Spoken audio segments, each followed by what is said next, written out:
Hi, ladies and gentlemen. Welcome to SA Accounting Academy. Here's a short clip on one of our previous webinars. I hope that you really do enjoy it. Hope everyone is well. It's sort of halfway through the week, sort of officially heading towards weekend. So I hope we're all well and surviving the chaos of the week. It feels a bit weird. It's like it's in the middle of nowhere that we're doing the session today. Not a morning slot, not a proper afternoon slot. It's a bit of a lunchtime slot. But we do what we can do, and I hope that everybody is well and everybody is healthy and coping with life. I think a lot of people I've spoken to recently, I think what they call the corona coaster and the corona fatigue is having a bit of an effect at the moment. I think we all go through the ups and downs. So I hope wherever you are with whatever you're doing at the moment, you are good. So welcome. Today is most probably one of my favorite sections, if not my absolute most favorite section to deal with when it comes to Companies Act. It is the session that I'm most passionate about. I also believe it's the session that, if you get it right, solves a lot of your challenges and problems when it comes to company law. It also is a really good session to sit down and reflect strategically about businesses.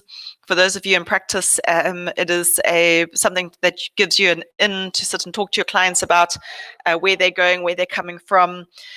I've sat down with many customers and clients with all stages of business, from new, people that are getting into business for the first time to people that have been in business for 30, 40 years.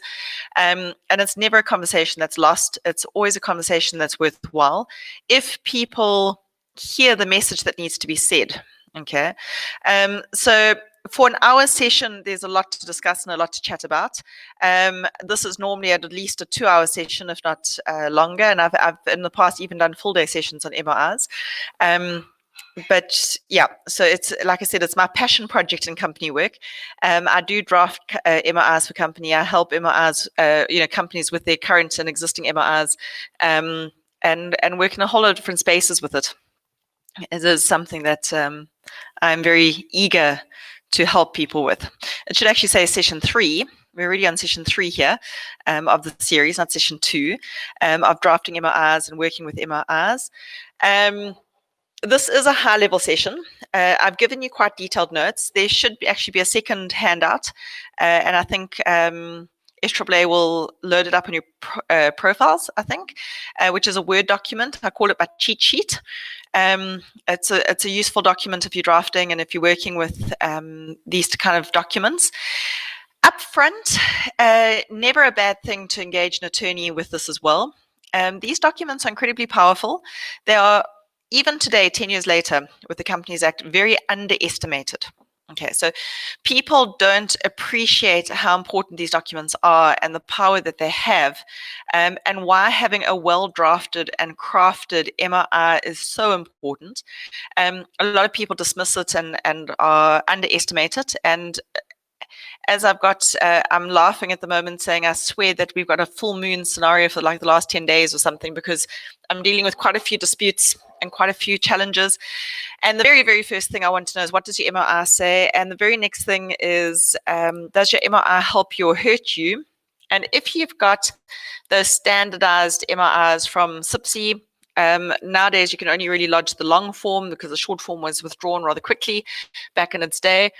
You actually are at the mercy and fairly exposed. Okay, you have an opportunity to close down the hatches and to protect yourselves.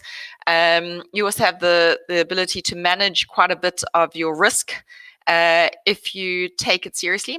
And a lot of people don't take those opportunities. So why is this MRR so important? Why is it something that I'm so passionate about? Well, it is the constitution of your company. Okay, so a big shift and a big movement, as we discussed in the last session, is that the new Companies Act is much more fluid and flexible than the old Act. The old Act was a rules-based Act. It was very draconian and very much like, this is the way it's going to be done. And then along came the 2008 Act, which was much more fluid, much more flexible. It dropped a lot of the fences, and those fences people didn't necessarily want dropped. Okay, so with the MRR, you have the ability to put some of those fences back up again. Okay, you have the ability to put some of those fences back up again and to create your own personalized mini companies act almost for your company. Okay, so it is a shareholders document. Okay, this is a document that belongs to the shareholders. Yes, in most instances, I'm engaging with directors while we draft it, but it is a document that belongs to the shareholders. It is, when you talk about shareholder activism, this is where the shareholders get to put their last will and testament together, their intention, their instructions, how they want things to proceed in a document. And provided it doesn't contravene the Companies Act, and I'll talk about that later, it actually trumps and overrides the Companies Act in certain degrees. It can be stricter and more intense than the Companies Act, and the Court of Law has to uphold the MIR over the Companies Act in those cases. So much more, it's a really powerful and important document. As I say, you make your stand, you say, this is what I want, this is how I want it. You can reduce the uncertainty and any ambiguity that's in the Act, because you can say, this is how we interpret it. And then it's up to the other party that's conflicting with you and disagreeing with you to argue against that. But you've made your stand. You've said, this is the way we interpret this definition. This is how we interpret that. And so long as it's within the ambit of the Companies Act and within reason, and it is, maybe there's precedence or maybe there's other ways that we can look at it, you will, it's up to them to argue it back. The other thing that I found very useful about this is that a lot of times people come to you and say, well, I'm only it's only me. I'm a one-man show, a one-woman show. I'm this one director, one shareholder. Why do I need a complicated MOR? And then the response I always have for that is that what you're always going to be? Companies, if they're not growing, then they're dying. There's no such thing as standing still. If you're standing still, you're stagnating, and your competitors and those around you are outpacing you. So at some point, you're going to take on more directors. At some point, you're going to look for investors.